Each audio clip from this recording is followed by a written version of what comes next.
예수님께서 공생애를 시작하신 이후에 첫 번째 유월절을 맞이하게 되었습니다. 첫 번째 유월절을 맞이한 예수님은 유월절을 지키기 위해서 예루살렘으로 올라가셨는데, 그래서 유월절을 지키기 위해 성전에 들어가셨더니 그 성전이 본래의 의도된 바와는 달리 사람들에 의해서 잘못 사용되어지고 그리고 잘못 오용되고 있음을 보시고는 하나님의 아들의 권위를 가지시고 성전을 더럽히는 자들을 내어 쫓으시는 장면, 그래서 우리는 이것을 성전 정화 사건, 성전 청결 사건이라고 이름을 붙이기도 합니다. 예수님이 얼마나 화가 나셨으면 성경에 이런 예가 참 더운데, 마치 인간으로 보면 예수님이 엄청난 혈기, 그러나 이건 의로운 분노를 일으키시는 장면이 성경에 소개가 되어지고 있지요.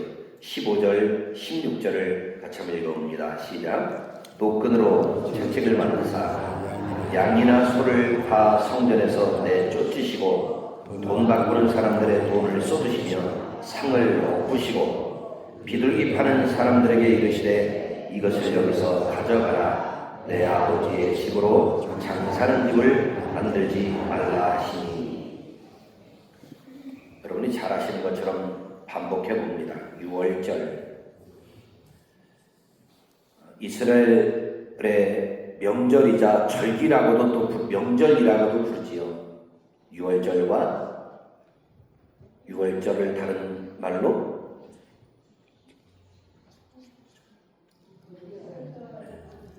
무교절이라고도 부릅니다. 유월절을 지키라 명령하셨고 오순절을 지키라 명령하셨습니다. 이 오순절은 다른 말로 맥추절, 칠칠절이라고도 부릅니다. 같은 의미예요. 그리고 세 번째 장막절을 지키라 라고 하셨는데, 이 장막절은 다른 말로 우리가 아는 초막을 짓고 하는 초막절이라고 이 절기를 부르기도 합니다. 이렇게 1년에 3번에 걸쳐서 이스라엘 백성들은 이 명절이 다가오면 항상 성전이 있는 예루살렘으로 올라갑니다. 올라가서 하나님께 예배를 드리고 또 그들이 살고 있는 본래의 자리로 돌아옵니다.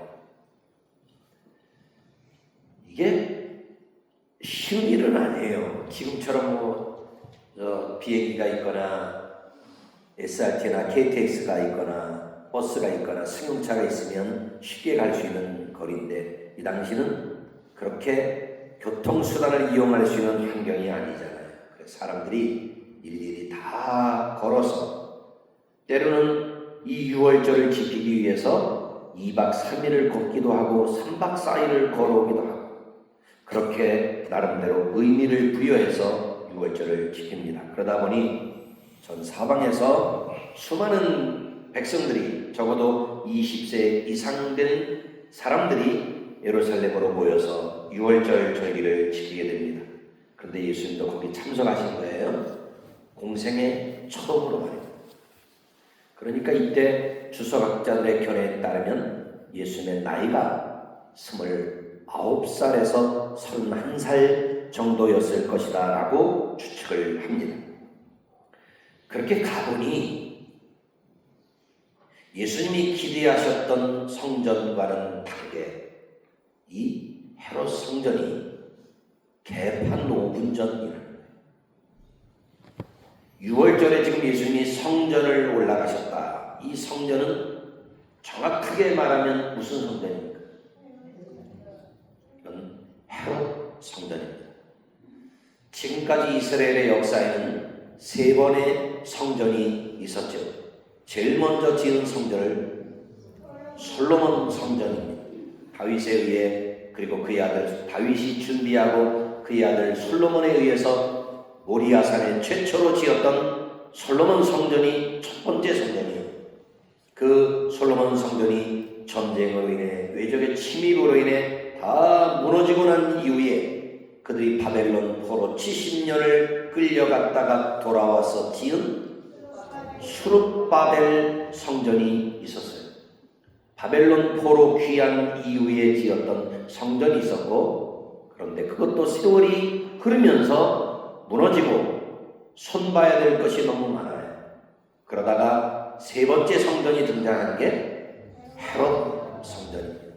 이 헤롯 성전은 두 가지 의미를 부여하는데, 하나는 헤롯이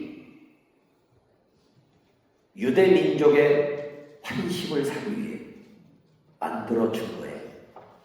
헤롯이 무슨 다윗의 마음처럼 하나님을 예배하고 싶어서 하나님을 예배하기 위해서 지어드린 성전이 아니라 유대 민족에게 환심을 얻기 위해서 새로운 성전을 지어준 건데, 이 지어준 거에는 그런 환심을 사기 위한 마음, 유대 민족의 관심과 민심을 자기에게 쏠리게 하기 위한 하나의 일종의 배려이기도 하고 작전이기도 하고, 또 하나 알려진 것은 헤롯이 건축광이었어요.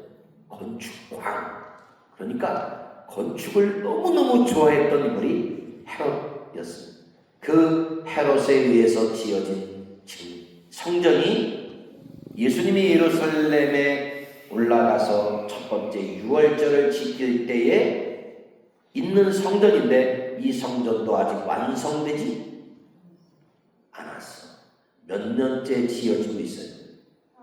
46년 동안 이 성전이 아직도 지어지고 있는 그 상황 속에서 예수님이 유월절을 참석하셨단 말입니다. 그런데 예수님이 가지고 계셨던 성전에 대한 나름대로의 기대가 있고 성전의 가치가 있는데, 예수님이 유월절 지키기 위해 성전에 들어가 보시니 개판 5분 전 그런 느낌으로 예수님에게 다가오는 거예요.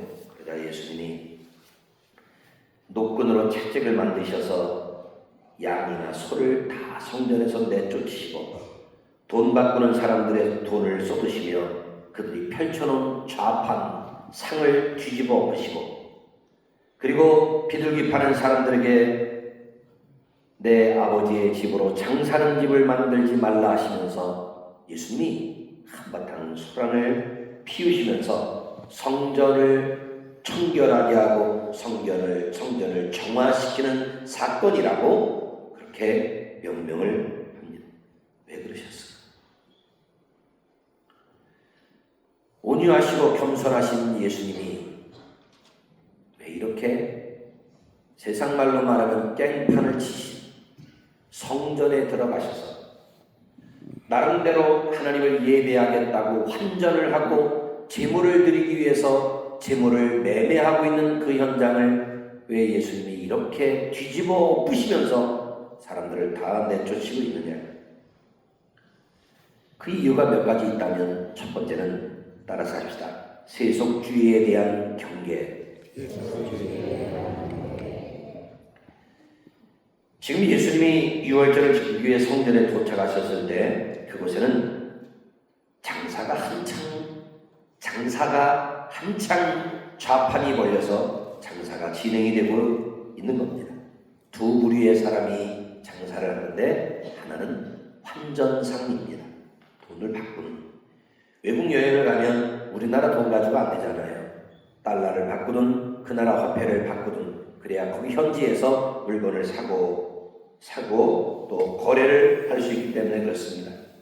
그 당시는 대부분 로마 화폐가 주를 이뤘어요. 로마 화폐가 예를 들어 기본 돈이었어요. 그런데 그 당시에 헤롯 성전에서 사람들이 헌금을 드리려면 화폐를 바꿔야 됐어요. 그때 사용됐던 화폐를 두로 화폐라고 이야기를 합니다. 그 화폐를 바꿔서 헌금을 드려야 되기 때문에 반드시 환전상이 필요한 거예요. 그리고 또 하나는 비둘기나 양이나 소, 재물을 매매하고 있는데 원래는 이 소나 양이나 비둘기 이것들 냄새 나요? 안 나요? 냄새가 나기 때문에 전에는 성전 저 멀리서 매매하는 별도의 시장이 있었어요. 근데 세월이 흐르면서 야, 너무 멀어.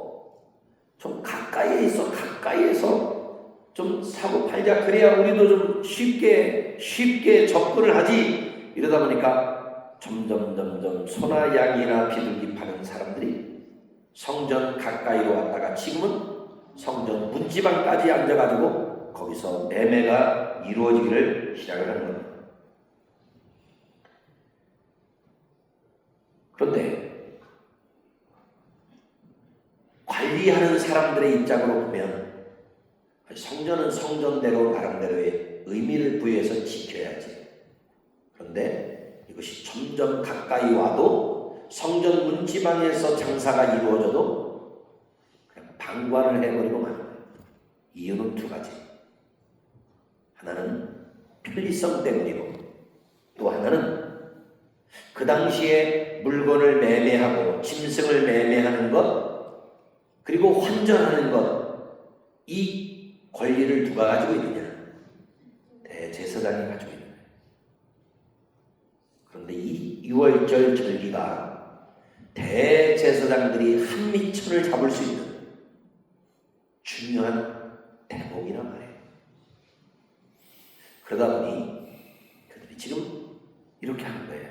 그래 힘들면 가까이 와 좋아 하면서 성전 안에까지 온 짐승 똥냄새가 진동할 정도로 그렇게 만들어버린 거예요. 원래는 이것도 이렇게 했지요. 초창기에는 유월절을 지키기 위해 제물을 가지고 가는 거예요.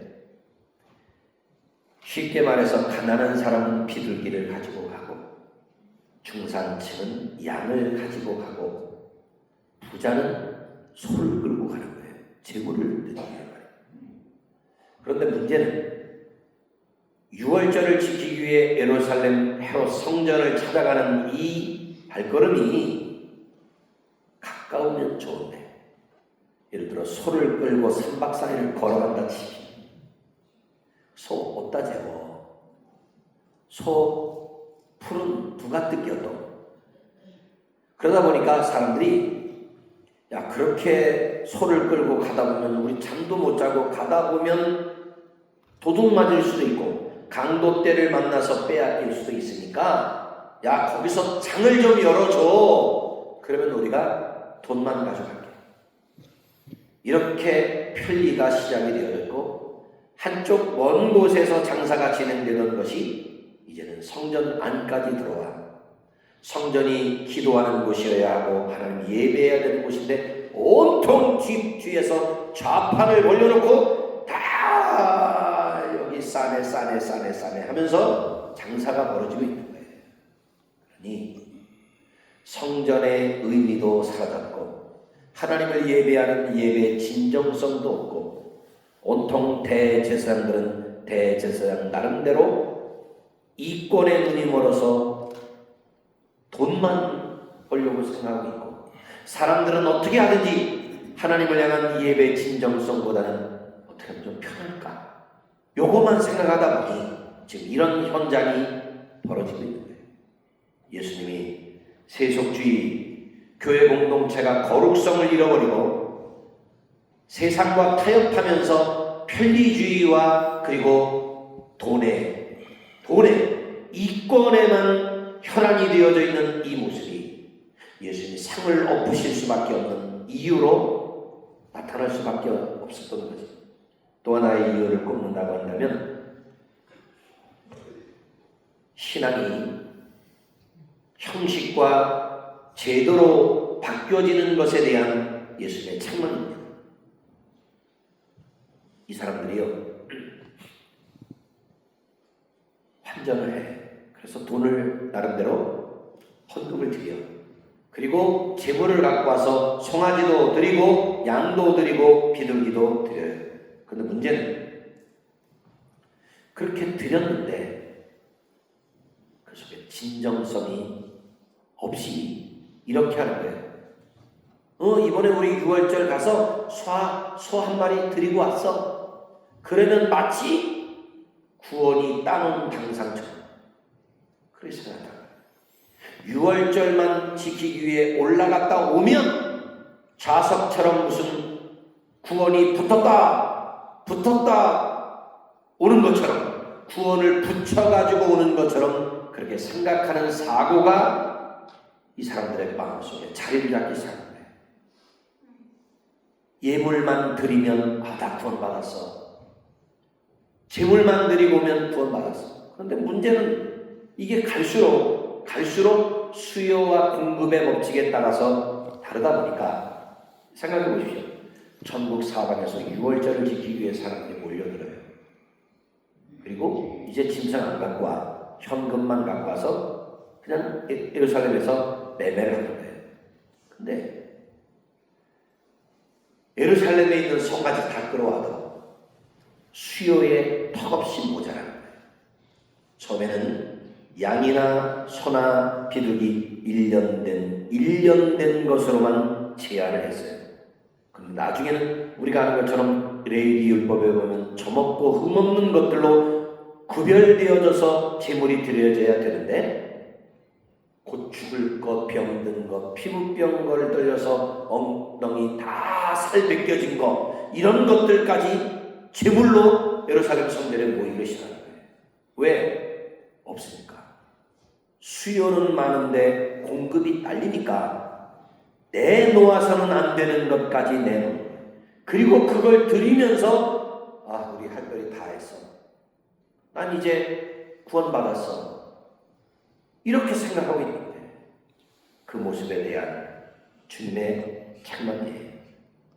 너희가 제물을 드리고 예물을 드리는 것은 형식과 전통이라는 거예요.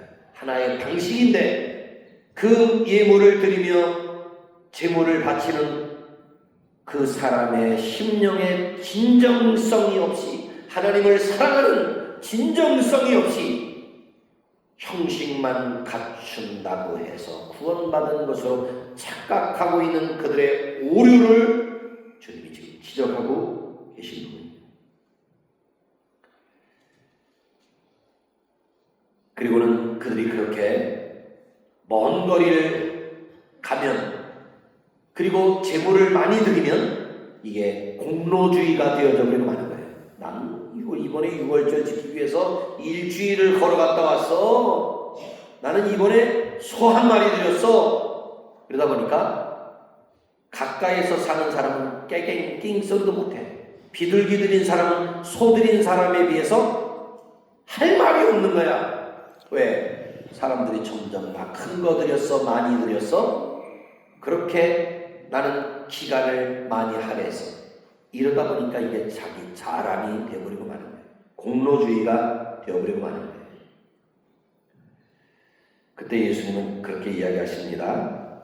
아직까지도 건축 중에 있는 46년 동안 지역권을 아직도 완성되지 않은 헤롯 성전을 바라보시면서 20절 말씀에 보니까 예수님이 19절에 보니까 예수께서 대답하여 이르시되 너희가 이 성전을 헐라 내가 사흘 동안에 일으키리라. 아주 기겁한 이야기입니다. 그들이 46년 동안 지어도 완성되지 못한 성전을 예수님이 헐어버리되 내가 3일이면 짓겠다고 이야기하세요. 이건 건축의 의미로서 예수님이 짓겠다는 것이 아니라 예수님의 십자가와 십자가의 죽으심과 부활을 상징하고 있는 의미로 예수님이 이 말씀을 하시죠. 좀 생뚱맞은 말인데 예수님이 이 말씀을 하시는 의도가 하나 숨겨져 있어요. 이거예요. 너희가 지금 눈에 보이는 성전을 찾아왔어. 그래서 예루살렘으로 다 모인 거예요. 눈에 보이는 성전을 찾아왔어. 그런데 성전은 눈에 보이는 성전만 있는 것이 아니라 마음의 성전도 있어. 그 마음의 성전, 눈에 보이는 성전에 와서 형식과 제도를 갖추고 구원받은 것처럼 착각하고 있는 그것보다 더 중요한 성전이 있는데 너희 마음에 짓는 성전이야.